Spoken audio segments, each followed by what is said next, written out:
আসসালামু আলাইকুম প্রিয় কোরিয়ান ভাষা শিক্ষার্থী বৃন্দগণ, সবার সুস্বাস্থ্য কামনা করে কোরিয়ান বেসিক পর্ব 56 নিয়ে হাজির হলাম। আজকে 56তম পর্বে আমরা যে বিষয়টি আলোচনা করব সেটি হচ্ছে কোরিয়ান পজিটিভ যে ওয়ার্ডগুলো রয়েছে সেই বিস্তারিত সম্পর্কে আজকে ধারণা দেব। অবশ্যই ভিডিওটি সঙ্গে থেকে কন্টিনিউ করুন, কারণ ভিডিও স্কিপ করে দেখলে ভিডিওর অনেক গুরুত্বপূর্ণ তথ্য আপনার জানার বাইরে থাকতে পারে।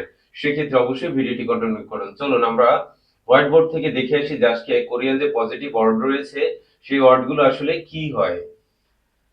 আজকে 56তম পর্বে আমরা কি দেখব? Positive word.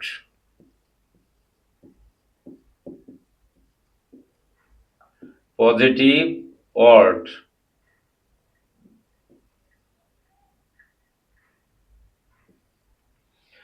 পজিটিভ ওয়ার্ডে এখানে কি কি আছে দেখুন।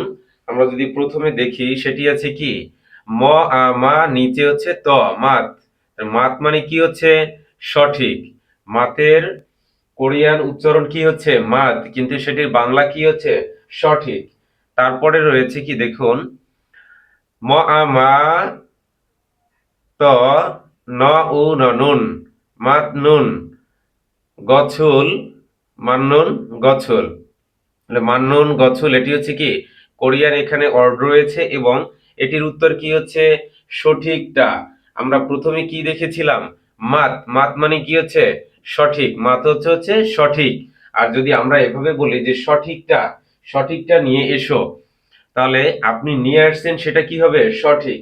আর সঠিকটা নিয়ে আসুন নির্দেশ করা হচ্ছে, সেখানে কি হবে সঠিকটা মানুন গছল। পরবর্তী যেটি রয়েছে সেটি কি দেখুন আয় মাজুল, আয় মাজুল। আয় মাজুল মানে কি এটা মানে হচ্ছে কি সঠিক। আয় মাজুল মানে কি সঠিক। পরেরটি যে বিষয়টি রয়েছে খাতুন, খাতুন মানে কি সঠিক। খ আখা থ উ ন খাতুন, খাতুন মানে কি খাতুন হচ্ছে একটি সঠিক শব্দ।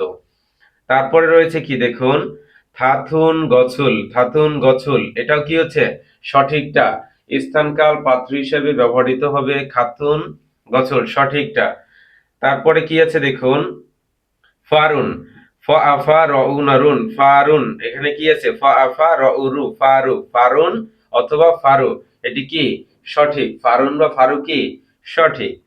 পরের কি রয়েছে দেখুন খোয়ান গিয়ে অনুন, খোয়ান গিয়ে অনুন অননুন, খোয়ান গিয়ে অননুন সেটা কি হবে সম্পর্ক আছে। খোয়ান নিয়ে অনগুণ কি সম্পর্ক আছে।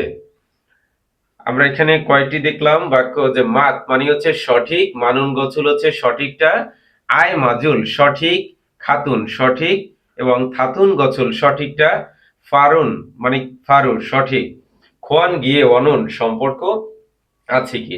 কোরিয়ান পজিটিভ ওয়ার্ড গুলো আমরা যে বাক্য ব্যবহার করি সেই বাক্যের ভিতরে এটি ব্যবহার করা হয়ে থাকে এবং এটি যে পার্ট সেই পার্টটা খুবই ভালো। যেমন দেখা যাচ্ছে আপনি যদি বলেন যে এই তুমি এই কাজটি সঠিকভাবে করো, তখন কিন্তু এই যে সঠিক তখন একটি মাতের ব্যবহার হয়ে থাকে সঠিক।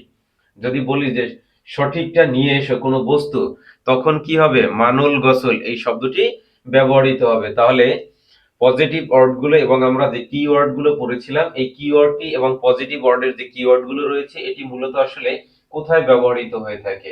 দেখা যাচ্ছে কোরিয়াতে যদি কোনো প্রশ্ন আছে আপনার স্কিল টেস্ট বা ভাইভা নেওয়ার জন্য, বা যদি আপনার লিখিত আকারে কোনো পরীক্ষা হয়, বা আপনি কাউকে প্রশ্ন করতেছেন এভাবে কোনো ওয়ার্ড ব্যবহৃত হয়, সেখানে কি হয় এই প্রশ্নের ভিতরে যদি 10টা থেকে 12টা বা 8টা বাক্য থাকে সেই বাক্যের ভিতরে আমরা এখানে যে কিওয়ার্ড গুলো পড়েছি এর ম্যাক্সিমাম কিওয়ার্ড গুলোই এখানে বিদ্যমান থাকবে। সেক্ষেত্রে এই কিওয়ার্ড গুলো যদি আপনার জানা থাকে আপনার জন্য কি হয়ে যাবে সবগুলো কি পজিটিভলি ইজি হয়ে যাবে আপনার জানার জন্য।